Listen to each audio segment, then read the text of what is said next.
The days leading up to Prince Philip's passing would have no doubt been difficult for the Queen, who of course knew that he came back from the hospital after a very serious health struggle. In fact, it was very interesting for us observing to see Buckingham Palace go from giving regular updates on Prince Philip's condition to giving no updates at all. And I think in that moment when we saw him travel back to Windsor Castle to be reunited with the Queen, there were many that thought that it could be his final days. And I think what's so great about that, for a couple that spent 73 years married together, a very happy marriage, they were really each other's sidekicks throughout all of this. She may have been the head of state, but he was there supporting her every step of the way. And as a family, they were very much equals. And so this would have been a really beautiful time for them to remember all of the things that they've achieved together, and for him to really celebrate and be happy with the life that he had lived. It will no doubt be a very difficult time for the Queen now, who is for the first time in many years completely alone. But what she does have is a very large family, many grandchildren, great-grandchildren, who are all there for her in her time of need. This has been a moment that I think for many royal family members, they would have been gearing up to, of course. We have just come 3 weeks off Prince Philip's return from the hospital. And whilst he was, of course, resting up alongside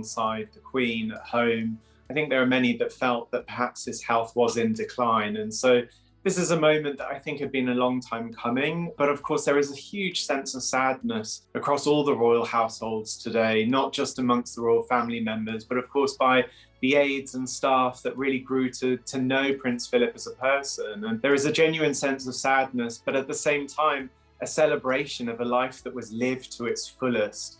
And of course, a man who was not only the dutiful consort to the Queen, but also a loyal husband of 73 years. And I think that's really what the focus is on today. From the moment Prince Philip's death was announced by Her Majesty herself through Buckingham Palace, she went into an official period of royal mourning that lasts for 8 days. It means she's no longer involved with any royal matters other than private family matters. It also means that the government or the country itself puts state affairs to one side during this period of mourning. It's really about giving the Queen her only chance to finally put family before duty. She has lived a life where duty always comes first. This is a moment that she really needs for herself. And this will be something that's somewhat of a process for her. After the 8-day period, there's a further 30 days of a lighter mourning period where the Queen won't carry out official royal engagements, but she will be involved in the day-to-day royal activities of head of state. So it's a real mix of protocol, but also real sympathy for a woman who has just lost her husband of 73 years.